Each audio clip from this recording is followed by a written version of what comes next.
ಮಕ್ಕಳಿಗೆ ಉಳುಕಲ್ಲು ಅಥವಾ dental caries ಆಗಿದೆ. ಇದು ಯಾಕೆ ಡಾಕ್ಟರ್, ಮತ್ತೆ ಏನು ಮಾಡಬೇಕು ಡಾಕ್ಟರ್ ಅಂತ ತುಂಬ ಪೇರೆಂಟ್ಸ್ ಕೇಳ್ತಾ ಇರ್ತಾರೆ. ನಾನು ಈ ವಿಡಿಯೋದಲ್ಲಿ ಹೇಳ್ತೀನಿ.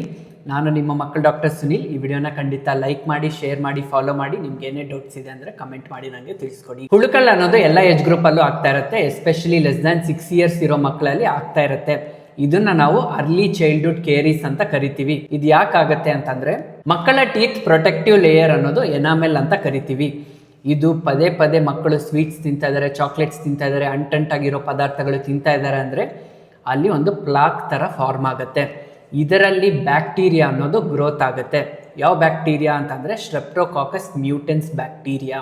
ಈ ಬ್ಯಾಕ್ಟೀರಿಯಾ ಅನ್ನೋದು ಏನು ಮಾಡುತ್ತೆ, ಈ ಪ್ಲಾಕಲ್ಲಿ ಸೇರಿಕೊಂಡು ಆಸಿಡ್ ಅನ್ನೋದು ರಿಲೀಸ್ ಮಾಡ್ತಾ ಇರುತ್ತೆ. ಈ ಆಸಿಡ್ ಅನ್ನೋದು ಎನಾಮೆಲ್ನ ಕರಗಿಸಿ ಡೆಂಟಲ್ ಕೇರೀಸ್ ಅಥವಾ ಹುಳುಕಲ್ ಅನ್ನೋದು ಮಾಡುತ್ತೆ. ಮಕ್ಕಳಿಗೆ ಇಷ್ಟು ಚಿಕ್ಕ ವಯಸ್ಸಲ್ಲಿ ಡೆಂಟಲ್ ಕೇರೀಸ್ ಯಾಕಾಯ್ತು ಡಾಕ್ಟರ್ ಅಂತ ಕೇಳಿದ್ರೆ ಅದಕ್ಕೆ ಹಲವಾರು ರೀಸನ್ಸ್ ಇದಾವೆ. ಇಂಪಾರ್ಟೆಂಟ್ ಆಗಿ ಬಂದ್ಬಿಟ್ಟು sweet and sugary foods, chocolates, biscuits, bread, candies, ಗಮ್ಮೀಸ್ ಇವೆಲ್ಲ ತಿನ್ನೋದ್ರಿಂದ ಆಗುತ್ತೆ. ಮತ್ತೆ ಎರಡನೇದು ಬಂದ್ಬಿಟ್ಟು ಓರಲ್ ಹೈಜೀನ್ ಅನ್ನೋದು ಕರೆಕ್ಟ್ ಆಗಿರಲ್ಲ.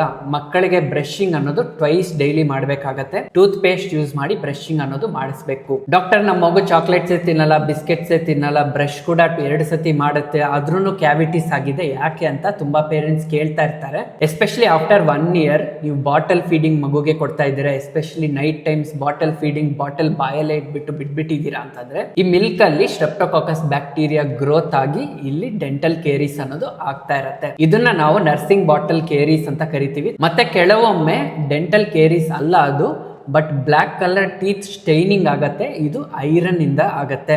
ನೀವು ಐರನ್ ಸಿರಪ್ ಕೊಡ್ತಾ ಇದ್ದೀರಾ ಅಂತಂದ್ರೆ ಬಾಯಲ್ಲಿ ನೀರ್ ಹಾಕಿ ಉಗಿಬೇಕಾಗತ್ತೆ, ಇಲ್ಲಾಂದ್ರೆ ನುಂಗ್ಬೇಕಾಗತ್ತೆ. ಮತ್ತೆ ಇದಕ್ಕೆ ಸೊಲ್ಯೂಷನ್ ಏನು ಡಾಕ್ಟರ್ ಅಂತ ಪೇರೆಂಟ್ಸ್ ಕೇಳ್ತಾ ಇರ್ತಾರೆ. 1 ವರ್ಷ ಆದ್ಮೇಲೆ ನೀವು ಬಾಟಲ್ ಫೀಡಿಂಗ್ ಅನ್ನೋದು ಮಾಡಬೇಡಿ ಮಕ್ಕಳಿಗೆ.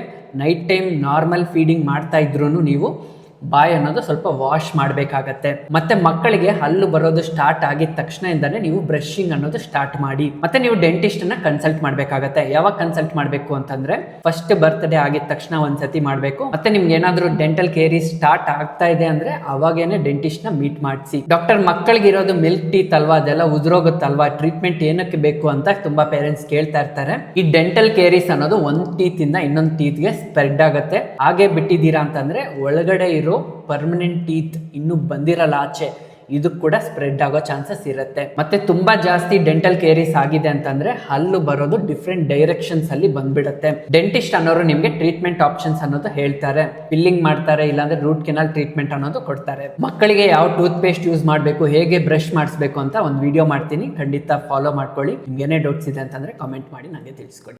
ಮಕ್ಕಳಿಗೆ ಯಾವಾಗಿಂದ ಬ್ರಷಿಂಗ್ ಸ್ಟಾರ್ಟ್ ಮಾಡಬೇಕು ಅಂತ ತುಂಬಾ ಪೇರೆಂಟ್ಸ್ ಕೇಳ್ತಾ ಇರ್ತಾರೆ. ನಾನು ಈ ವಿಡಿಯೋದಲ್ಲಿ ಹೇಳ್ತೀನಿ. ನಾನು ನಿಮ್ಮ ಮಕ್ಕಳ ಡಾಕ್ಟರ್ ಸುನಿಲ್. ಈ ವಿಡಿಯೋನ ಖಂಡಿತ ಲೈಕ್ ಮಾಡಿ, ಶೇರ್ ಮಾಡಿ, ಫಾಲೋ ಮಾಡಿ. ನಿಮ್ಗೆ ಏನೇ ಡೌಟ್ ಇದ್ರೆ ಕಾಮೆಂಟ್ ಮಾಡಿ ನನಗೆ ತಿಳಿಸ್ಕೊಡಿ. ಮೊದಲನೇದಾಗಿ ಮಕ್ಕಳಿಗೆ ಹಲ್ಲು ಬರೋದು ಸ್ಟಾರ್ಟ್ ಆಗಿದ ತಕ್ಷಣದಿಂದಾನೇ ನೀವು ಬ್ರಷಿಂಗ್ ಅನ್ನೋದು ಸ್ಟಾರ್ಟ್ ಮಾಡ್ಬೋದು.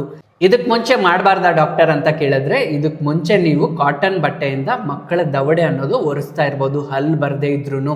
ಇದರಿಂದ ಮಕ್ಕಳು ನೆಕ್ಸ್ಟ್ ಫ್ಯೂಚರ್ ಅಲ್ಲಿ ಹಲ್ಲು ಬ್ರಷಿಂಗ್ ಮಾಡಬೇಕಾದ್ರೆ ಈಸಿಯಾಗಿ ಆಕ್ಸೆಪ್ಟ್ ಮಾಡ್ತಾರೆ. ನೀವು ಸ್ಟಾರ್ಟಿಂಗ್ ಅಲ್ಲಿ ಹಲ್ಲು ಬಂದಾಗ ಫಿಂಗರ್ ಬ್ರಷ್ ಅನ್ನೋದು ಯೂಸ್ ಮಾಡ್ಬೋದು. ಇದು ಕೈಗೆ ಅಪ್ಲೈ ಮಾಡಿಕೊಂಡು ನೀವು ಯೂಸ್ ಮಾಡಬೇಕಾಗತ್ತೆ.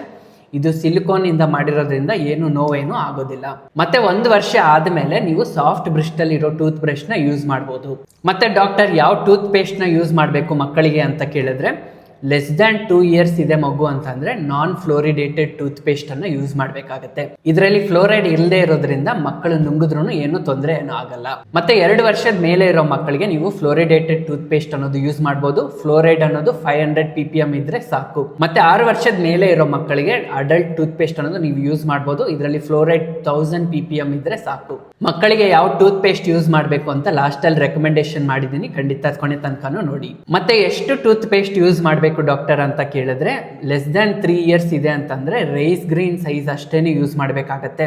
ಮೋರ್ ದ್ಯಾನ್ 3 years ಇದೆ ಮಗು ಅಂತಂದ್ರೆ ಪೀ ಸೈಜ್ಡ್ ಅಮೌಂಟ್ ಅಷ್ಟೇನೆ ಯೂಸ್ ಮಾಡಬೇಕು. ಮಕ್ಕಳಿಗೆ ದಿನಕ್ಕೆ 2 ಸತಿ ಬ್ರಷಿಂಗ್ ಅನ್ನೋದು ಮಾಡಿಸ್ಬೇಕು. ಮತ್ತೆ ಈಚ್ ಟೈಮ್ ಅನ್ನೋದು 2 minutes ಮಾಡಿಸ್ಬೇಕು. ಮತ್ತೆ ಡಾಕ್ಟರ್ ದೊಡ್ಡವರ ಟೂತ್ ಪೇಸ್ಟ್ಗೆ ಮಕ್ಕಳ ಟೂತ್ ಪೇಸ್ಟ್ಗೆ ಡಿಫ್ರೆನ್ಸ್ ಏನು ಅಂತ ಕೇಳಿದ್ರೆ, ಯೂಶಲಿ ಫ್ಲೇವರ್ಸ್ ಅನ್ನೋದು ಡಿಫ್ರೆಂಟ್ ಇರುತ್ತೆ. ಮಕ್ಕಳ ಟೂತ್ ಪೇಸ್ಟ್ ಅಲ್ಲಿ ಫ್ರೂಟ್ ಫ್ಲೇವರ್ಸ್ ಇರುತ್ತೆ. ಸ್ಟ್ರಾಬೆರಿ ಇರ್ಬೋದು, ಮ್ಯಾಂಗೋ ಇರ್ಬೋದು, ಬನಾನಾ ಫ್ಲೇವರ್ ಇರ್ಬೋದು. ಈ ಫ್ಲೇವರ್ಡ್ ಟೂತ್ ಪೇಸ್ಟ್ ಇರೋದ್ರಿಂದ ಮಕ್ಕಳು ಈಸಿಯಾಗಿ ಆಕ್ಸೆಪ್ಟ್ ಮಾಡ್ಕೋತಾರೆ. ಮತ್ತೆ ಯೂಶಲಿ ಅಡಲ್ಟ್ ಟೂತ್ ಪೇಸ್ಟ್ ಅಲ್ಲಿ ಪೆಪ್ಪರ್ಮಿಂಟ್ ಫ್ಲೇವರ್ ಇರುತ್ತೆ. ಇದು ಮಕ್ಕಳಿಗೆ ಸೂಟ್ ಆಗಲ್ಲ. ಮತ್ತು ಟೂತ್ ಪೇಸ್ಟ್ ಎಷ್ಟು ಯೂಸ್ ಮಾಡ್ತೀರಾ ಅನ್ನೋದು ತುಂಬ ಇಂಪಾರ್ಟೆಂಟ್. ಲೆಸ್ ದ್ಯಾನ್ 3 ಇಯರ್ಸ್ ಇದ್ದರೆ ರೈಸ್ ಗ್ರೀನ್ ಸೈಜ್ ಯೂಸ್ ಮಾಡಬೇಕು. ಮೋರ್ ದ್ಯಾನ್ 3 ಇಯರ್ಸ್ ಇದೆ ಅಂದರೆ ಪೀ ಸೈಜ್ಡ್ ಅಮೌಂಟ್ ಅಷ್ಟೇ ಯೂಸ್ ಮಾಡಬೇಕು. ಮತ್ತು ಮಕ್ಕಳ ಟೂತ್ ಪೇಸ್ಟಲ್ಲಿ RDA ಅನ್ನೋದು ಲೋ ಇರುತ್ತೆ.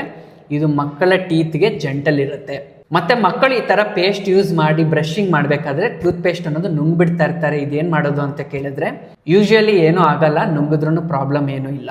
ಮತ್ತು ಮಕ್ಕಳಿಗೆ ನೀವು ಕಳಿಸ್ಕೊಡ್ಬೇಕು, ನೀವು ಬ್ರಷಿಂಗ್ ಮಾಡಿ ಉಗಿಬೇಕು ಅಂತ ಟೀಚ್ ಮಾಡಿದ್ರೆ ಮಕ್ಕಳು ಈಸಿಯಾಗಿ ಕಲ್ತ್ಕೋತಾರೆ. ಈ ವಿಡಿಯೋ ನಿಮ್ಗೆ ಯೂಸ್ಫುಲ್ ಆಗಿದೆ ಅಂತ ಅನ್ಕೊಂಡಿದ್ದೀನಿ. ಯೂಸ್ ಆಗಿದ್ರೆ ಲೈಕ್ ಮಾಡಿ, ಶೇರ್ ಮಾಡಿ, ಫಾಲೋ ಮಾಡಿ. Thank you. Stay safe, stay